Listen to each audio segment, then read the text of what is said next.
Hey there, hi there, ho there, Victoria 3 fans. This is Mr. Dean, and we're having a wonderful run as the French Republic. What has happened? Well, I was able to conquer Algeria and then Morocco and then a lot more of Africa because there's nothing in the game that says you have to abide by the historical restriction on quinine, machine guns, and steamboats in penetrating the African interior. Without those things, the Europeans were dead. They couldn't get in there. But because the game doesn't require that yet, I was able to go ham all over Africa. Also, disclaimer, mod that reduces infamy for knocking over other countries. Yeah, I'm using that to take out the African nations because I feel like, well, historically, Africa got carved up. I should be fine there. In Europe, I'm being careful. I'm not taking everything that I could with this mod. I want to be respectful. I did get a little bit of Rhineland because Prussia tried to take over Moravia and Tyrol when it was going to war with Austria, and I said, nope. You're not going to do that, Prussia. You're no. So I took Rhineland after we won, and that was a sweet little victory there. So at this point, I want to become a strong nation. All right. One, got to build out my natural borders. To do that, I need a good army. If the British get involved, I'm going to need a good navy. So I got to build that out as well. I've been researching monitors and ironclads. We'll be ready to convert in just about a year or two. I'm also building out the army, adding more artillery, because if you get your units maxed out to where you have as many artillery plus cavalry as infantry, you're going to get best results. And I like to have a 3-2-1 ratio, 3 infantry to 2 artillery to 1 cavalry. I think that's a really good one. It's working well for me. Is it optimal? I don't know. I haven't tried a lot of other combinations. I tried that one and it worked really good. So I'm sticking with it. I did another one where it was like 2-1-1, where it's like half and half, and that didn't go so good. Having a lot of artillery, you kill off the enemy army, and when they're dead, you take over their territory pretty quickly after that. It was all good. Anyway, I need to build up my army, right? Well, to do that, I need to control the resources that provide for my army. And to do that, I do not need to engage in free trade. I know this is going to blow your mind. This is supposed to be the era of free trade. Well, that's a lot of propaganda from Britain and the USA because they benefited hugely from free trade. Why did they benefit? Let's look at the geography. Britain controlled India. Lots of natural resources came out of India, as well as South Africa, and then as Britain developed colonies in Africa, from there as well. And they poured into England. Other natural resources came out of South America. Britain sent in huge amounts of money to build companies in Brazil and Colombia and all over South America, and they extracted goods and sent them back to England. Britain also exploited Persia. They took over their economy, especially with oil, and used that, sent it back to England. They didn't have to conquer other countries. They just had to get mineral rights there. And I know everybody's looking at this exploded China. Ooh, it's ripe for the conquest, isn't it? That's right, because this is that particular age. Go out and get your raw materials from somewhere else and bring them into your country, and then develop massive amounts of industrial goods and send them back to your trade partners for a profit. The net result is you make a profit off of the industrial goods. The local bigwigs, they get money off of the industries that they're invested in, but those industries are owned back in the home country, so the profits get invested in banks in the home country, and they build out that home country even more with cheap credit. The United States did the same thing all through Latin America. France had Africa. Japan didn't have other colonies at first. And this is really interesting because when Japan was getting ready to industrialize, it looked at other nations in South America and in Africa and in Asia and saw how their resources were all flowing one way back to Europe and America, and they were getting dumped on with those nations in manufactured goods. Egypt was a really telling example. The British had pretty much taken over the Egyptian economy and forced the Egyptian economy, which had started to industrialize, to reverse course and become a producer of raw materials. Let that sink in. When the British brought Egyptian economy into their market, they forced the Egyptian economy to deindustrialize. They had strict rules about industrialization in India, only things that were absolutely necessary, like making warships. That industry was allowed to flourish. All the other industries, no. Cloth making was forbidden. All the cotton that came out of India went to England. They made cloth there and then sent it back to India. Cheap cloth that was made industrially. That's why Gandhi's resistance in India involved the spinning wheel. If they made their own cloth, they wouldn't be dependent on the British economic exploitation. Yeah, you see that? So anyway, the Japanese were all hep to that jive. They knew that if they opened up their market entirely, they'd get ripped off by the rest of the world. So when they industrialized, they required that foreign investment be a junior partner to Japanese investment, and that all the foreign investment that was going in would be invested in Japanese banks. The Japanese banking system developed to where they had a powerful economy, and then they started to conquer Korea, parts of China, and, well, you know the rest of that story. Japan looked at the rest of the world, saw what was happening, and knew that free trade was not the way to go. Autarky was the way to go. They failed in their gambit, especially in World War II, but that was their goal: acquire enough natural resources from this Pacific hinterland to support and sustain the Japanese industrial engine. So as France, I want to engage in activities that will get me autarky, Autarky, the Greek word that means self-sufficiency. I'm not going to be trading with any country that's going to suck all my resources out. A key bellwether resource I like to look at is wood. This one here, this does so many other things, particularly feeding my paper mills and my construction sector and my tooling workshops. Those three things are by far some of the most important parts of my economy. Paper drives my bureaucracy, construction builds my buildings, and the tools, well, they also build my buildings. They help them run. I need these three things. If I can keep my wood costs low, then I'm able to enjoy a good, strong sector of that economy. Excuse me there, I had a little bit of a hiccup. That sector of the economy. And when I look and see that I actually have 270 woods going out of my economy, going to Brazil, wait a minute, something's up in this game. When I look at Brazil, this is a country that is famous for being covered in a lot of trees. I know not so much in the Northeast, but the jungly parts, yeah. It's making only 589 wood, almost half of what it needs, and of that 589 it's making, it's not really making 270. They are importing that from me. Look at the potential they have. All this green, it's huge. Look at what they're producing. It's like the Sahara. It's like the Sahara Desert. You would think there's an equal number of trees in Libya and in the Amazon. It is not so. They are simply not exploiting their resources. In fact, looking at the rest of the world, the USA has got lots of timber resources. Canada has lots of timber resources. Sweden has lots of timber resources. And no, nobody's making them except maybe the Serbs and the guys here in Baden. The rest of the world is not developing their natural resource markets. They're not developing the agriculture markets either. And I think there is a problem with the AI in the game in that it will try to industrialize piecemeal and will try to trade with everybody and doesn't do it very effectively. It needs to be building up these natural resources as a foundation and then go into industrialization, or find a way to just get a separate track to build out those resources to keep the industrializing part of the economy going. And speaking of Baden making all this wood, they're making 1,000 woods here in the Prussian economy. That is a third of the total wood produced there, and they need 5,400. Oof. This tells me if, as France, I take Baden out of the Prussian market, I could eventually have a lot of wood back in my market. But more importantly, it hurts my neighbor, my rather militaristic and aggressive and scary neighbor. If I can make it where they can't produce so easily because their construction sector has to buy expensive wood, their tools cost more, their paper costs more because they lose Baden, that'll help me out. I like that. And yes, this sounds like evil genius kind of stuff, but that's what you do in Victoria 3. You make these kinds of plans so you can think, well, that's how I make sure that I stay strong and my neighbors stay weak. And I have a vested interest in making sure Prussia does not form Germany and come knocking on my door for Alsace-Lorraine, let alone the other bits I'm going to carve out, like North Rhine. That's in the next war.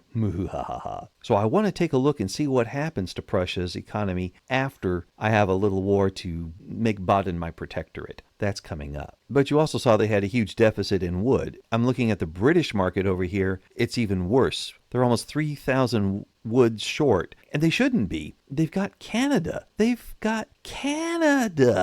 should be chopping everything down over here in the British Columbia and sending the logs on over to England, but they're not. This is a problem. And if I signed a trade deal with the British, they would take as much as they could from me. Going back to the Prussians, we see that they're importing 175 from Russia. I've already checked on Russia. They're short on wood as well, but they export a ton of it to Prussia and Austria because they have trade agreements with them. And that trade agreement, by the way, it means that any tariff you put on it is not applicable to a trade agreement partner. They come in and they get it at the local price, and they get in line ahead of all your other locals. That's why it goes out of your country and satisfies their market, because they got there first. If you want it to be where your local market is satisfied first and then everything is sold, get in line. We're waiting for that. We don't even have a mod that quite does that. Or, well, they did have one earlier, but it wasn't compatible after 1.5, so sadly it went by the wayside. The only true way to protect it right now is with an embargo.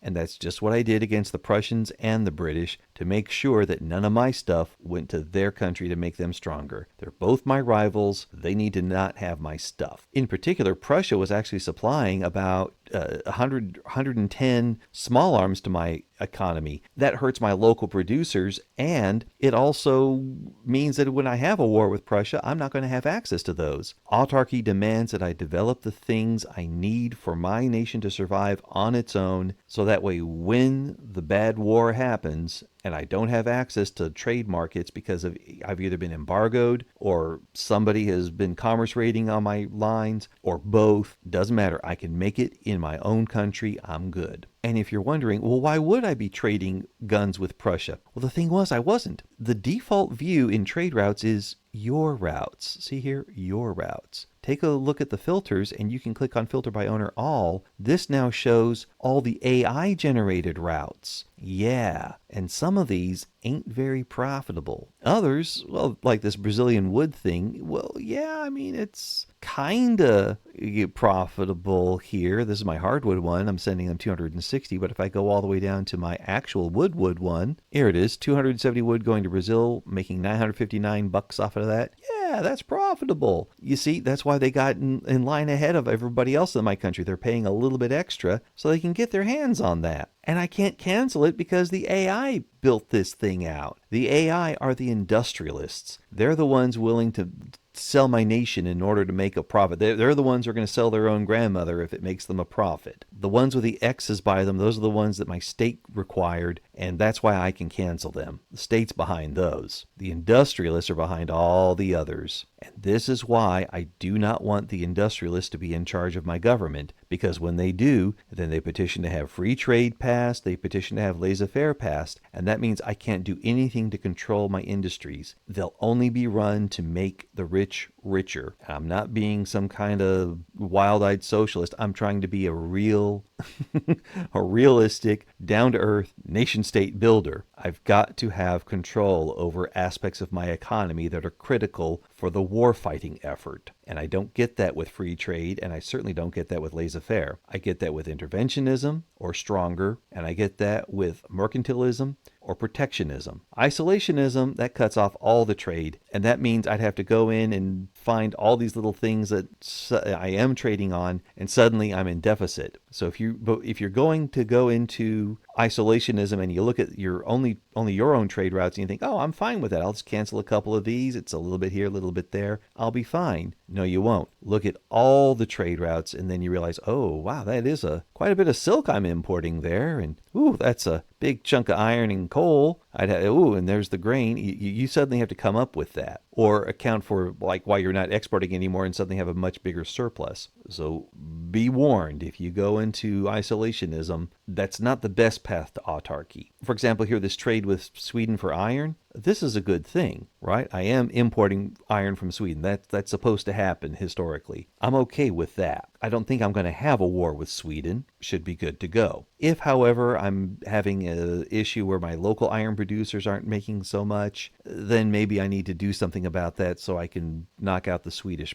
impact on my market there. But definitely putting that embargo on the Germans meant that my arms producers were more profitable, and that was stronger for my economy. The other thing to consider in autarky is subsidizing your military industries, my military shipyards, arms industries, artillery foundry, and munition plants. Motor industries, they can do some weird things, and I like to keep them subsidized just in case. The other thing I do is I don't have them at full production. Just because I've discovered repeating rifles doesn't mean I switch to that production method. Even though I like to think I'm making actual repeating rifles if I switch up to here, the truth is, as far as the game is concerned, even if I'm down on muskets, I'm still making repeating rifles for my troops. I still have skirmish infantry. It's okay. And it's the same thing with the artillery. Yeah, I'm on cannons, but I'm really making breech loaders. All the artillery units that I'm producing right now are they're the next level up. They're not mobile artillery, they're shrapnel artillery. That's because I got the breech loaders.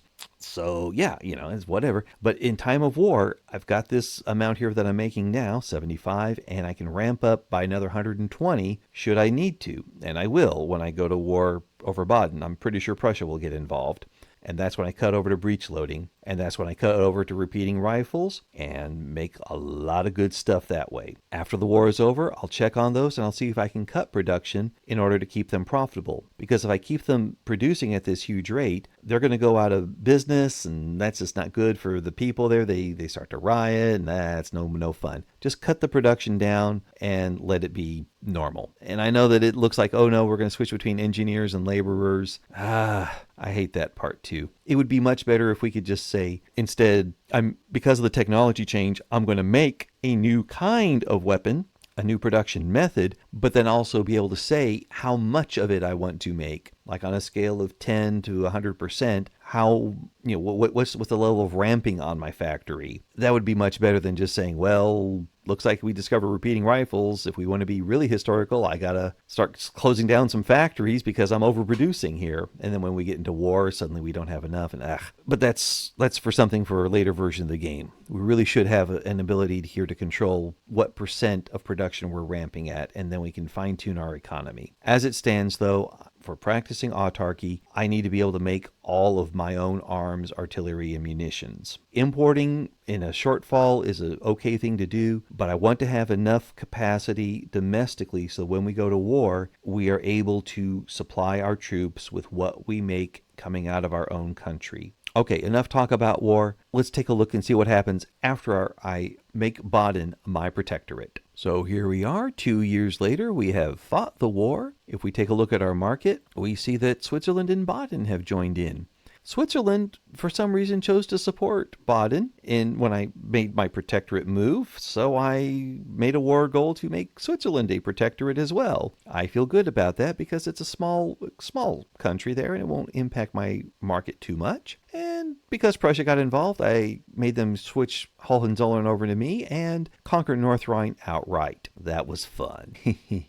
Now, what do I got to do? Well, we need to check on that Prussian economy. Now, when last we checked, Prussia was short by 2.19k wood, and now they're short by 1.91k. Well, to be fair, I did take Baden and Hohenzollern out of their market and the North Rhine. They may have been making a lot of demand on wood themselves. In fact, yeah, I see over here 151 local consumption, and this one is 867 local consumption. So yeah, they're using a lot there. But I took them out, and they are now making much less wood than before, but they're also importing way more. Now they're bringing in wood from the Danish market and the Russian market. They were at 175, now it's 675. They signed a trade deal with Russia, so Russia is beholden. They got to hand them the wood. Prussians will get ahead in line, pay a little bit extra for it, and they will get that wood before the domestic people have a chance to have a say. I think it's a crappy thing to do. We should be able to say that certain goods are going to satisfy the domestic need first, that we prioritize domestic purchasing. You shouldn't be able to do that with an industrialist government with laissez-faire and all that, but if you have interventionism, you should be able to say, no, the domestic production comes first. As it stands, the Prussians are hurting for wood still, and that's good. And this stuff here in Baden, once they recover from war, I'm going to be able to bring them back in and enjoy their wood production supplementing my economy. And because I have a mod that allows me to eventually annex them, I think I shall. Or is that a mod, or is that the actual part of the game? I can't remember anymore. I will be annexing Baden and Switzerland just because I don't really trust protectorates. They yes, they're the right color right now, but as soon as the truce is over, I'm going to be increasing my level of control until I take them over. I think I'd also like to have a war to bring in Württemberg and Bavaria just to make sure we keep southern Germany Frenchish in allegiance, and then maybe free Westphalia from Prussian control. That would be a nice thing to do as well. Keep as much of Germany fractured as possible, except for the parts that I'd like to have, because I need to finish making my borders pretty. And then after that, it's your guys' turn. I still haven't gotten the event that gives me the cores on those, but oh well. Anyway, Autarky was successful. I was able to run that war very effectively. Now, after the war, because I converted over to ironclads in the middle of the war, my demand for artillery is huge. If we take a look here, I'm only at +1 right now, and I'm making more artillery guys, so I will probably have to expand my artillery production. I did not ramp it down. On small arms, I did ramp them down, and now we're making only like 121 more than needed. That's fine. Again, we're going to build out our army, so we'll be able to grow those factories and increase production later on. Ammunition, I'm really short on, so I am producing more of it. In fact, that's the factories I'm working on right here. And for every one of these goods, I do have a tariff placed on them. For ironclads, because they're a new one, I need to make sure I slap the tariff on after I invent it. Always a pro move there. And navigating through the English market, I noticed that they are importing a lot of their engines. They need way more than what's existing in their market here. Their motor industries themselves supply less than half. This 180 here, though, comes from Belgium. Is that my next evil plan? Of course it is. France already wants to get natural borders. Bringing in Belgium means the English don't get those engines. Until the AI figures it out how to build their own industries and build their own natural resources, I'm going to do very well in these games. That's why I do try to set the AI as aggressive as possible and as hostile towards me. It just makes it easier for them to work. And I don't take advantage of things to conquer Europe. I do take advantage of them to conquer Africa. Am I a cheater? I'm enjoying the game. Let's just put it that way. If it gets where I don't enjoy it, then I'll turn those things off. But I do hope you've enjoyed this. I hope you've learned about autarky and why you really need to make this part of your gameplay in Victoria 3. Don't sign a trade deal with any nation that has the capability of just pulling all your natural resources out of your country to satisfy their own market needs. Sign with the little countries, not the big ones. If you're a big country, protect your market, expand it, knock things out of the other guy's market, and become powerful by producing for what you need yourself. Use embargoes against your strongest foes and go after those resource producing areas, because if they're not yours, they will belong to someone else. Until next time, this is Mr. Dean enjoying Victoria 3, and may all your diplomatic plays work out just like you planned.